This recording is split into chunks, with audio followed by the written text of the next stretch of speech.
Get started since we're all busy, right? So intro, here we go. I didn't know that planet looked like that. Welcome to the Rebel Alliance briefing room. Please visit our website, https://RABR.KAILEJOHANSEN.US. There you can find links to send us feedback, connect to us on social media, or instructions on how to load the podcast onto your device. It's all down there. I'm Kyle John Johansson. This is Andrew Scott Sutton and Rick Ross Bosley. No, it's Rick time today. To talk Star Wars. No Rick today. Rick's got conflicting appointments. I don't see me. I only see you. I see you, so that's all that matters. Okay. That means it's recording you, so that's good. You got your video funky. She's pissed off. All right. So today we're reviewing Star Wars Bad Batch Season 3, Episode 13, called Into the Breach. Who? But look, that's a look that could kill. Jesus Christ. Who? Oh, you're watching it? Yeah. She's got some looks. Jesus Christ. So first off, we're gonna do an unboxing, and then we're gonna talk about the episode, and then we're gonna beg you for feedback. So yeah, we want your feedback as soon as possible, right away, anytime. I have some feedback from Rick, but I'm not sure how I'm gonna play it. Was it good? Yeah, it was fairly good. Let me see if I can figure out how to download it onto my computer here real quick. So if we heard, is this the end of the Bad Batch, or are we going to have another season? Yeah, it's the end. It's the final season. She better kick everybody's ass. That's what I have to say. So. We'll see. I think they all die. All right. So, like I said, we're gonna do an unboxing first. So we say unboxing. Now we have a special treat. It's unboxings. Yay, unboxing. Here's our box here. Look, it's from UPS Ground. Where's my stabby tool? Here it is. Okay.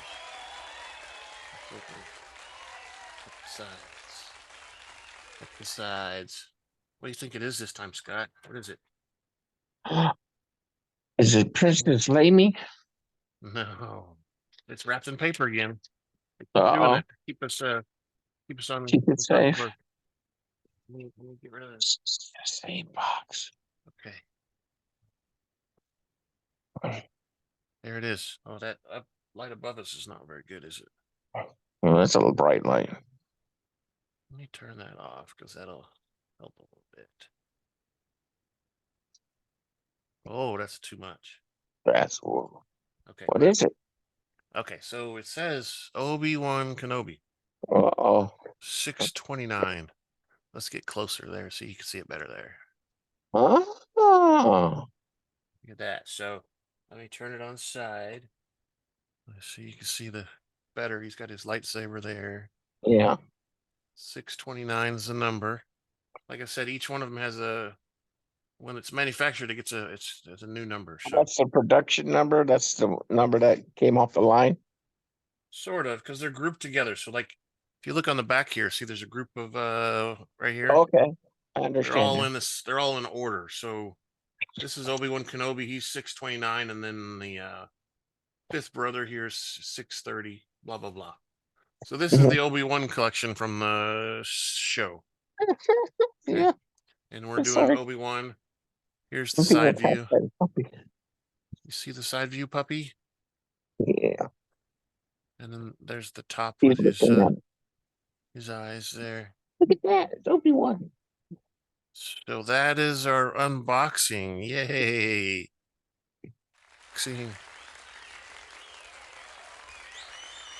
Unboxing. All right. Whatever. So we're back from our unboxing. That was a pretty good one. It was wow. Obi-Wan Kenobi, the man, right? He's a pretty man guy. He's the man. So let's do this thing here. Where's it at? That one.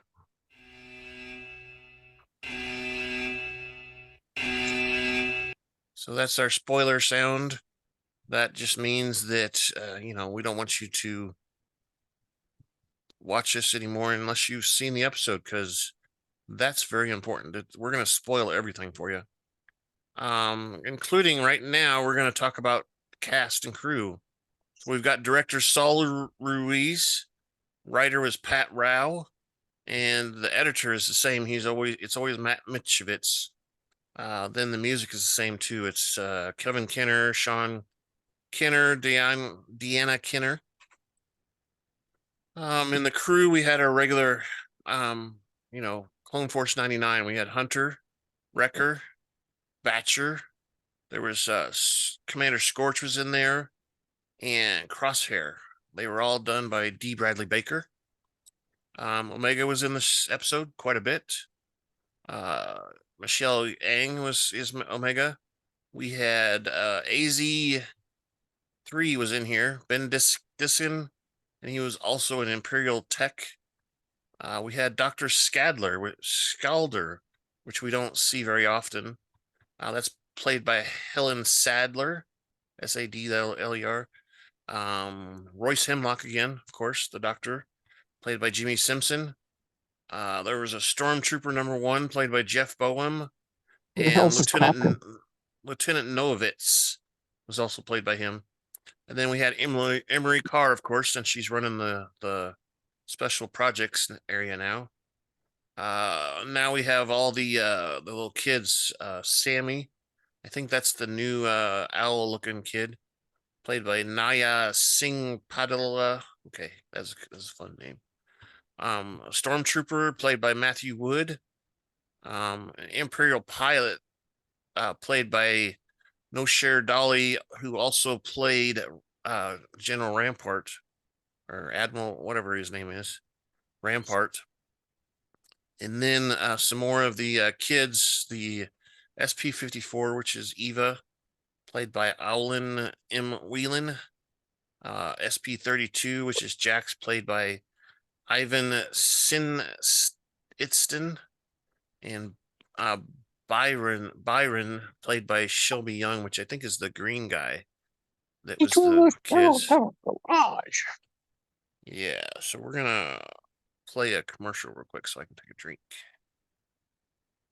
Are you planning your next trip to Tatooine? Well, come on down to Pelly's Mod and Repair Shop, where our droids will spruce up your wagon. We'll service just about anything from Starfighter Corellian Y1300 freighter to a Vespa hovering scooter. If we don't have the part, we can get it. If you qualify for our special program, we'll provide you with any part our Jawas can get. Well, that's right. Come on down to Pelly's Mod and Repair Shop, where we can store fuel and upgrade your vessel. We're located at Tatooine's Mos Eisley Spaceport, Hangar 35. Maybe the Bad Batch needs to take the Marauder in, since it got blasted last episode. That's better. Not as much forehead. All right, so that was our commercial. I had my little drink from Quick Trip that I drank there. Scott's got his Twisted Teas drinking. It's gone. It's all gone. So, again, Bad Batch Season 3, Episode 13, Into the Breach. It originally aired on April 17th, and it was 23 minutes long, shorter than almost all of them so far. And we're still in the same Star Wars time of 18 before the Battle of Yavin, which is when the first Death Star blew up.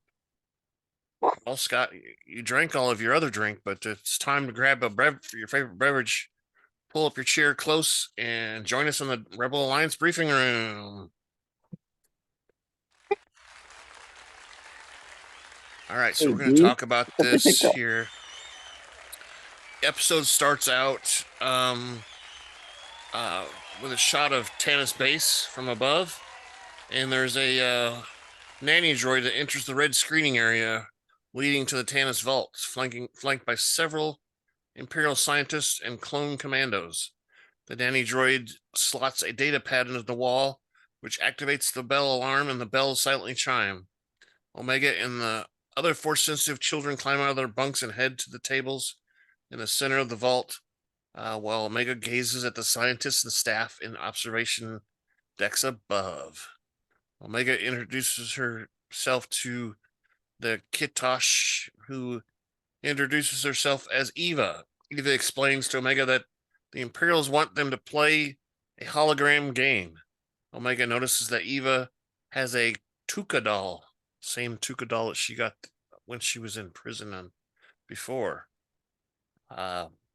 Eva explains that Dr. Emerie Karr gave it to her, adding that she is the only nice one.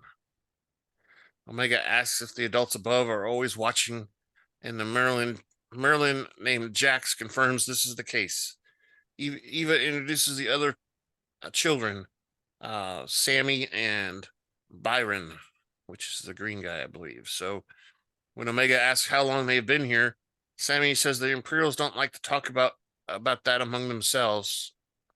Jax warns that if they cause trouble, things only get worse. And Jax motions to Sami to follow him before leaving. Sami reassures Omega that she will get good use of it. Yeah, so on the gas covered world of Bora Volya, Rampart asks Hunter what they are doing in such a blasted place, such a crappy place. He doesn't like it. He's too prissy for that place, right, Scott? Yep. Hunter threatens to send him back to the labor camp. Rampart reminds him of their bargain, and Hunter counters that Rampart will be freed once they have the exact coordinates of Tanis base. Shortly later, Echo arrives on a stolen Row-class transport shuttle. Echo explains that he stole the shuttle in order to reach them, and adds that the supplies they need are aboard. Echo doesn't trust Rampart. Why should he? Nobody should trust Rampart. Hunter responds that he is their best shot at finding Omega. The clones and Rampart aboard the shuttle. When Wrecker interrogates Rampart above the shuttle, the former Vice Admiral reiterates that Dr. Royce keeps Tanis base a closely guarded secret. Any ship going there must first dock at the Imperial Station number 3, which orbits Coruscant, the capital. There are coordinates transmitted directly to the navigational computer, so that nobody has, the coordinates in their head. Pretty scary, huh? Yeah. Echo confirms that the Imperial Station exists, but cannot verify the rest of the story. Rampart denies that he is lying. He studies a hologram of the station, and Hunter proposes traveling to the station and finding a ship that's departing for Tanis and pulling its coordinates. When Crosshair says they will need Imperial clearance codes, Echo says that he has got that covered. He's already stolen some codes. But Rampart warns him, hey, they change them every rotation, which rotations are usually, a day, a 24-hour period for us would be a rotation. Yeah. They change them every rotation, prompting Hunters to say that they need to leave right now then, huh? We gotta go. We gotta go now. Rampart says they cannot simply walk into an Imperial station in their present forms. Crosshair and Hunter reveal their plan involves Rampart disguising himself as an Imperial officer, while the clones disguise themselves as his security detail. Rampart is reluctant to impersonate a captain, since he's a vice admiral. He says, "Hey, yeah, that's a demotion. What the hell, man?" Regarding it's a lowly station, Echo responds that he has been demoted, prompting Rampart to say that he hates these. I hate these clones. I hate them. They're so mean to me. I hate them. They hurt me. I hate them. Yeah. Back on Tanis, Dr. Karr prepares to extract blood samples from Omega. When Omega asks the other children where she came from, Karr admits she doesn't know, but insists they are well looked after. Omega says that she would like to believe her, while the Tanis medical droid collects a test tube containing her blood and deposits into a dumbwaiter system in the wall. While Karr is distracted, Omega steals a small metal tool and hides it in her sleeve. She wasn't very obvious to us. She like in and out of her sleeve. She's like, look what I did. Omega mingles with the children at the table. In the observation deck, Dr. Scalder objects to letting Omega mingle with the other children, and Karr counters that children are engaging in activities designed to keep their minds active, and reassures her colleagues that they have them under constant observation. When Sadler remarks that they do not stop Omega from escaping previously, Karr asserts her authority as chief scientist and says she will run the vault as she sees fit, damn it. Oh, she didn't say damn it. She didn't say damn it, but that's what she meant. Damn it. It's my vault. I'll do it the way I want. While playing blocks and cubes with their inmates, Omega asks the other children about the movements of the droids and troopers. Eva says that the droids come twice a day to check the vitals after meals, while Jack says that the troopers are only sent into the vault when they cause trouble. Eva asks that Jax once tried to escape, but he did not get very far. Jack says there's no way out of here, and they're never getting home. Omega tells them that she escaped Mount Tannis before. I'm an expert. I escaped before. Adding that she's been trained and had help. She asked that she is doing it if she is doing it again, and promises to take them with her. Omega uses the blocks to show the layout of the vault. She explains that their circular prison is surrounded by walls, but there are tubes in the walls that the droids use to transport their samples. She says she needs to get inside to see where they go, and Jax responds that only the droids can access those hatches. That's when she, shows her, oh, I got this thing here. I got that. Eva warns. I got two. I got a tool. When Eva warns that it won't take them long to notice she's missing, she replies that she likes that challenge. I got this, she says. As the shuttle approaches the Imperial Station number 3, Rampart reluctantly dons his captain's uniform, while the clones disguise themselves as Imperial commandos. They look kind of funny. The technicians request their identification, and Echo says they are a transport shuttle Alpha 4 and transports the landing codes. The technician, after a little bit, finally gives them clearance to land on docking bay 5-02. After terminating communication, Hunter warns that they will have to act fast since their shuttle will be reported missing very soon. Rampart demands an assurance that they will release him in event of their mission succeeds. Crosshair responds that he will have to trust them, and Wrecker warns him not to mess things up. Rampart says he can blend in while remaking what the clones stand out, like overheated Gamorreans, which Gamorreans, if you remember, are the pig-like creatures that we saw in Boba Fett, the guards. Yeah. Yeah, so before disembarking, Hunter reminds Rampart that the Empire betrays and imprisoned him while they were freed. Rampart warns not to betray them. Rampart says that that sucks. Hunter assigns Wrecker to stay with the vessel and monitor comms. Outside, a bearded Imperial officer confronts the group and says their shuttle is not on the docking manifest for today. And he notices that the clones' armor is not regulation, and asks what division they are from. Rampart says they are soldiers that are from his division, and that his orders are classified. Dun, dun, dun. He tells the lieutenant to check with Governor William Tarkin if he doubts his story. The lieutenant backs down and apologizes. Oh my gosh, I don't want to mess with Tarkin. Rampart says he missed this and leads the Bad Batch and Echo inside. In the corner, they see several TK stormtroopers walking past. They also walk past one of those little mouse droids, MSE series mouse droids. They approach the control room, which is guarded by 2 stormtroopers. Rampart convinces them to report to barracks for further orders by threatening to send them to the brig or violating Article 15 of the Imperial Standing Order number 10. Which, I don't know what that is.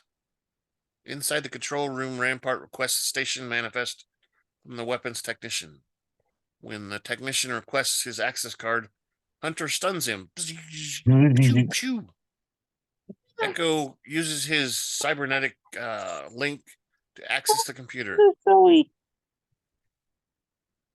Back at the hangar, the lieutenant confronts Wrecker about any inconsistencies in the shuttle's manifest and asks him to verify his signature key. Wrecker leads him inside the shuttle cargo hold and knocks him out. Boom. Boom. That'll teach you to question me. Boom, I knock you out. Talking about Willis. Mama gonna knock you out. What you talking about, Willis? Yeah. While Echo accesses the computer, Wrecker updates the clones about the Imperial lieutenant via comm. Hunter tells them to be ready to take off. And Echo learns the science vessel docked on Bay 8 is scheduled to depart for Tanis soon. When Hunter suggests getting into the Navic computer and pulling the coordinates, Echo responds that the vessel is tagged for direct uplink after it launches, so it still hasn't received the coordinates yet. Crosshair says that means there's no way of pulling the coordinates and questions Rampart if he knowingly withheld this information. Rampart says that he did not take interest in such technical details. When Hunter proposes boarding the science vessel in order to reach Omega on Tantus, Rampart points out that the science vessels have heightened security protocols. Echo volunteers to infiltrate the ship, and Hunter tells him to disable the proximity sensors once he's aboard. Hunter says they will attach their shuttle to the hull and hitch a ride to Tantus. Yeah. I thought it was first thing I thought it was, there's a tracking beam or something like that. A tractor beam that he was going to turn on, or a magnet or some stuff. Yeah, that's kind of what they do. Is they magnetize their ship to attach to it. Rampart's protesting and says he does not agree to this plan. He says it's too risky. Yeah. Crosshair counters that plans change, and Hunter orders them to go radio silent. Back on Tanis base, Sami, the owl-looking thing, plays with Byron after the droid leaves. Omega heads back to her room. Scalder notices her movements and walks down to investigate. Omega uses her tool to remove the blocks. Messing with the stuff in her room. Yeah. She removes the blocks leading to the dumbwaiter, and Scalder enters the vault, but Omega has managed to hide her handiwork. Not after she got a really good look, though. There was a pretty good tunnel system there that we saw. An elevator and all that crap. The dumbwaiter. Yeah. Exactly. She returns to the table and tells the other children her escape plan is working. So she's figured out something. How to use the dumbwaiters. But we'll never know. Yeah, we probably will.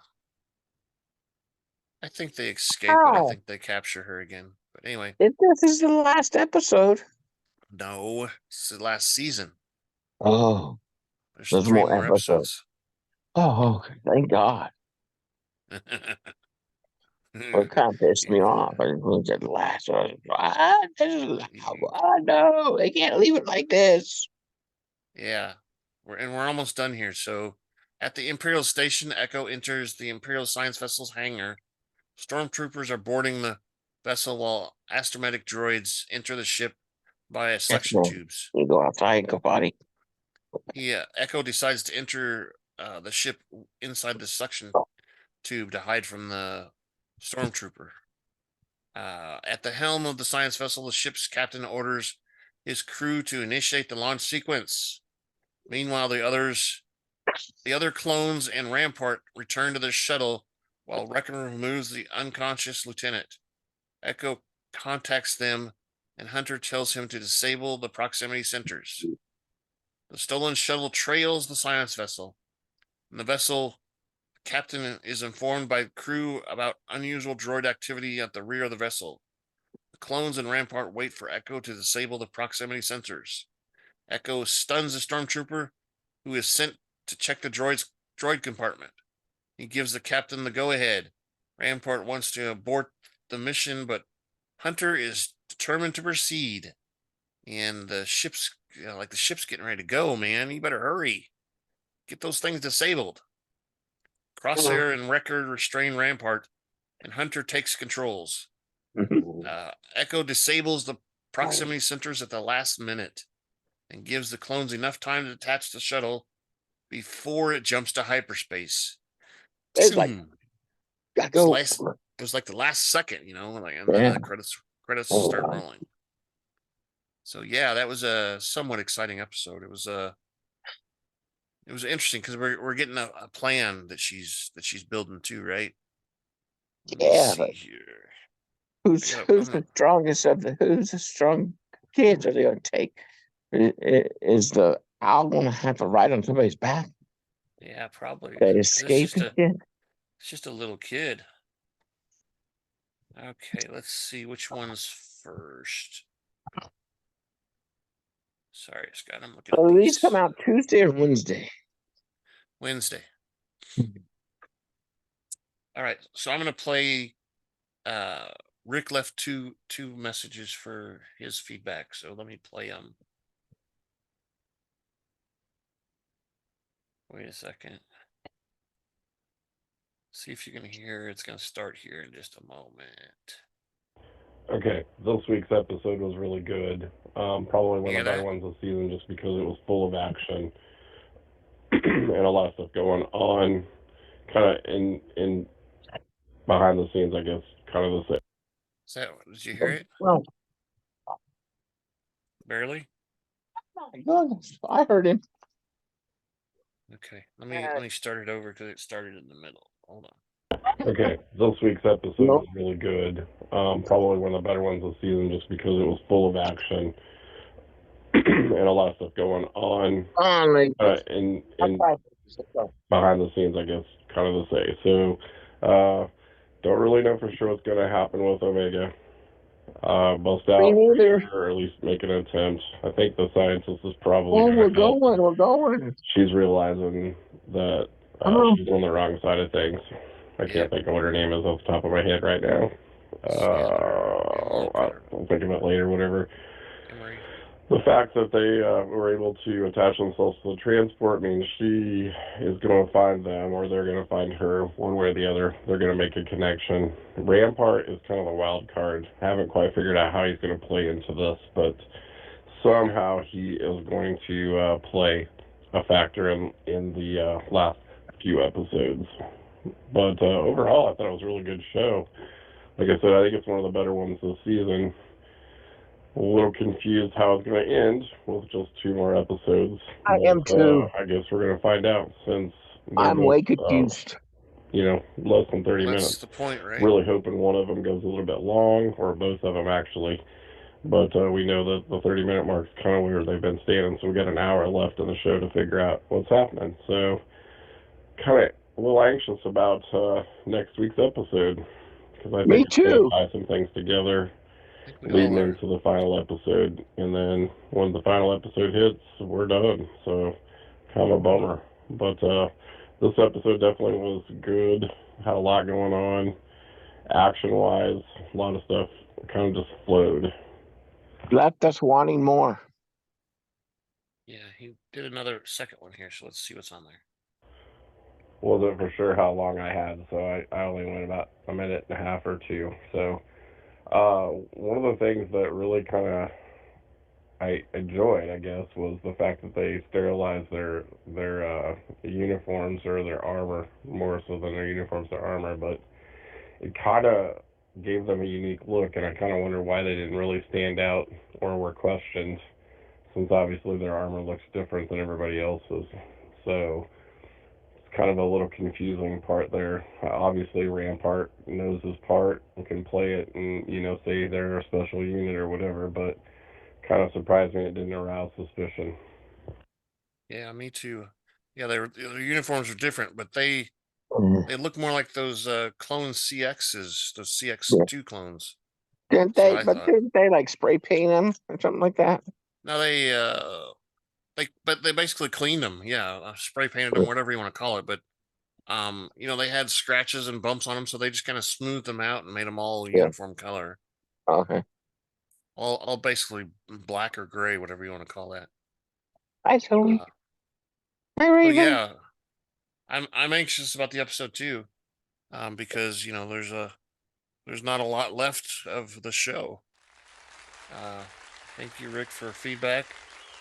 We hope that everybody else will give us feedback too, right, Scott? Yeah.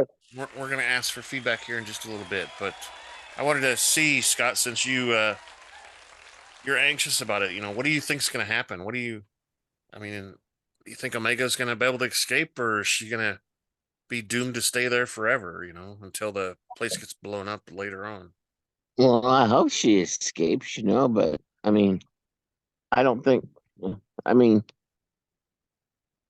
if they're after her so they can keep Palatine alive, then I don't think she escapes. Or they got enough stuff, got enough DNA and stuff from her that they can replicate. Yeah. We also have to remember, there was a problem we saw in the prequel movies, with Jango Fett's. Once they were concerned because Jango was dead and they didn't have any more fresh DNA. Yeah, So yeah, DNA was degrading after so many clones they had done. Um, they didn't know if they were going to be able to create more clones. Remember? yeah. So, I mean, that could be part of it too. They got to keep her for a while so they can, do all their testing and stuff. Because supposedly, Snoke, the big old Snoke guy, he Mm-hmm. was also part of this project. He was a failed attempt to clone Palpatine, supposedly. Ah, It was never really said in the movies per se, um, except Palpatine said it in the last one. He said, everything in your head is something that I created or whatever. Every voice or whatever. And he mentioned Snoke during that time. every But he voice. didn't. Every voice and every thought you've had or whatever has been my design or something like that. But they never basically said, except for we did see in some of those tubes in one of the movies, there was more Snokes in the tubes. Yeah. And they were all different, like they were not quite the same or whatever. But anyway, What do you think? I've held the thought for a while now that um I didn't see that she was going to get captured again, but I did think that she was going to surrender so that the rest of the team could escape, and be safe from the Empire. But it looks like they're going to come back and risk it again and probably get captured again. I don't know.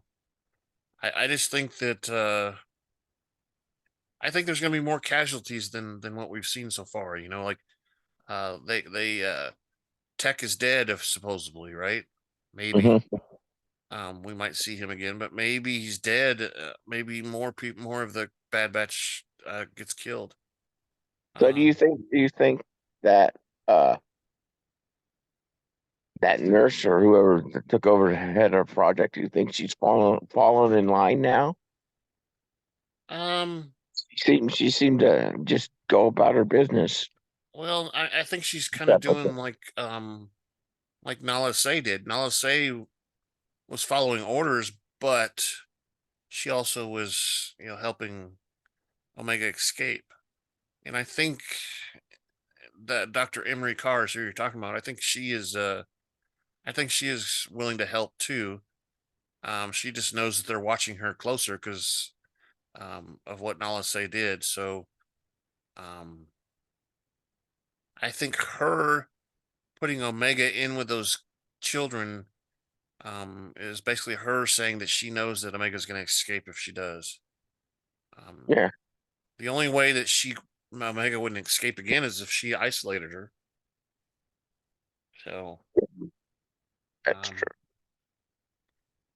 So yeah. Anyway, 2 more episodes left. Let's see here. Let me pull up this page here. Where'd it go? All right.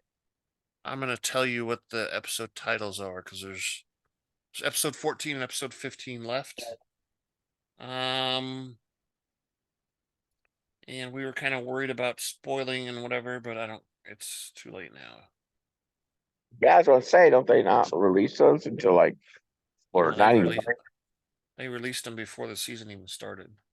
Oh, wow. But Rick and I noticed that they changed the names on some of them. So the next one is called Flash Strike. That's April 24th. And then the Cavalry has arrived is May 1st. 1st of May. Mayday. And then May the 4th, which is Saturday of that week. Yeah. That new Tales of the Empire show comes out. And they're going to release all the episodes at once. So it's like 6 episodes like the, Tales of the Jedi was. Yeah. But it's Tales of the Empire. And I think maybe we're going to probably review a couple episodes at a time, not do them all at once or whatever. But because I think later we've got May and then June, another show starts. Mm-hmm. Can't remember which one it is. Maybe it's The Acolyte. I don't remember. But anyway, just catching people up on all that. Like Rick said, 2 more episodes. So they're doing a good job of kind of confusing everybody so that we don't know what's going on, right? Nope. All right, so let's push this. Where, Maggie? All right, so that means we're begging you for feedback. We want you to send us feedback at feedback@kylesjohansson.us. That's our email address. You can go to our website, which you'll hear here in a minute. We're going to read off the website name. There's a link on the left-hand side for feedback. You click on that, it'll bring up a form you fill out and submit it. We're on Twitter /X, whatever you want to call it. At super_duper_pod is our name there. We're on the Blue Sky Network, the Blue Sky social media, at Rebel Alliance Briefing Room. And if you go to our webpage, there's a link for social media. You'll see some feeds from Twitter on there, and you'll see a feed for at least a post for X Blue Sky on there too. So you can kind of see what's going on there and whatever. And of course, we upload the audio and video now to YouTube, so you can either listen or watch the podcast there, and you can add comments to the videos and stuff, just like Scott did this week, saying that we did a really good episode last week, and he surprised that nobody else is giving feedback, basically, right? Right. Come so on, everybody people. needs to give us feedback, right, Scott? All right. Why is nobody doing it? We have. Are we just dorky enough that they don't care? Yeah, we have a somewhat loyal enough following. I think on YouTube itself, I think we have like 5 or 6 people that listen at least every week. Mm-hmm. There's really, from what I can see, there's really nobody listening to us on Apple Music, but that's fine. On Amazon, we've got 2 or 3 people that listen somewhat regularly. The Indians, that we always talk about, we get quite a few people listening there. I'd say in a month's time, we probably have 5 or 6 people that listen there too. But Amazon is the same. Couple people, and then we have at least one person every week that listens to us on Spotify. Oh wow! So there's a small following. I'd say less than a dozen people total that are following us on all these places. And that doesn't even count the ones that go to our website and just click on the link there, and you can listen to it right there on the website too. So, you know, I think we got a small enough following. It's just nobody is brave enough to send us any feedback. You can do like Rick did and send us some audio, and we'll play it. You can send us text email, and we'll read it off and stuff. Send us the feedback from the website. We'll read that. You maybe you made a video and upload it to YouTube and give us a link on Twitter or whatever. We'll read it from there too. So anything you want to send us for feedback, we'll take. Because we're desperate to have other people comment on what we're talking about. So, and if you want to come in and join our Zoom, you need to tell us ahead of time. Yeah. So we can get the screen full of people. We could do that too. Definitely. I'm not going to publish it publicly though, because that'll invite people we don't necessarily want. But yeah, if you want to do that, let us know ahead of time and we'll send it to you. But yeah, so anything else you wanted to mention, Scott, about the episodes or what you think's going on? Man, you had me there. Oh, it was the last season, and then I thought you meant it was the last episode, and it ended like that. I was like, no. They wouldn't do that, but I wouldn't be surprised if there's they wouldn't do. Don't give me there's that. a surprise at the end somewhere. I wouldn't be surprised that the last episode there's some sort of surprise. Like Luke Skywalker shows up. Oh my gosh, no, I don't know. I don't think that would happen. Because that would be, so this is 18 before the Battle of Yavin, so he would still be at home working with Uncle Ben or whatever. Yeah. In the desert.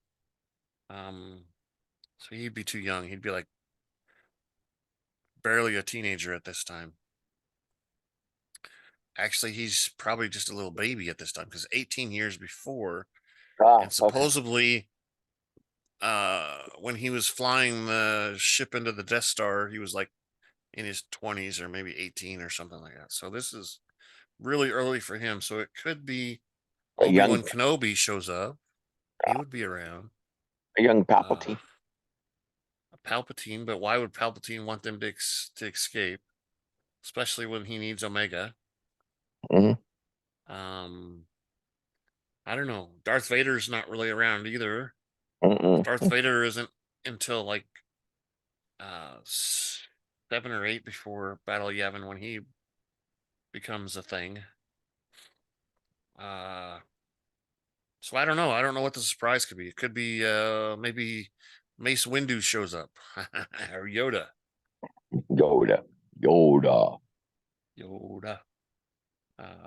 But yeah, so we'll see what happens. I'm going to push the outro then. Thank you for listening to the Rebel Alliance Briefing Room podcast. Please visit our website where you can play current and past episodes. That's https://RABR KyleJohansson.us. That's RABR.KyleJohansson.us. On the left-hand side is a navigation menu. You can use this to learn how to load the Rebel Alliance Briefing Room podcast on your Android or Apple phone and tablet. And we have direct links to our podcast on Apple and Google Podcasts. Please participate by connecting to our social media, answering questions of the week, or submitting feedback directly from the site. Again, all of these are available at the Rebel Alliance Patreon website at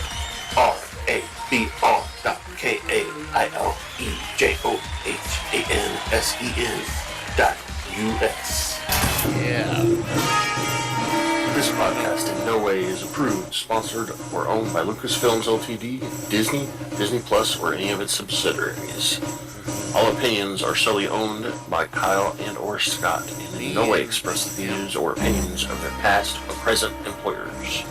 Views and opinions are not supported or restricted by Lucasfilms Ltd., Disney, Disney Plus, or any of its subsidiaries. Any rebroadcast, reproduction, or any or other use of this podcast and its affiliate sites without consent of Super Duper Podcast Network and its host is prohibited. I am Kyle Johansen, and this is Andrew Scott. Say goodbye now. There's Andrew. Say goodbye. Au Bye-bye. revoir. Au revoir. Bye-bye. Oh.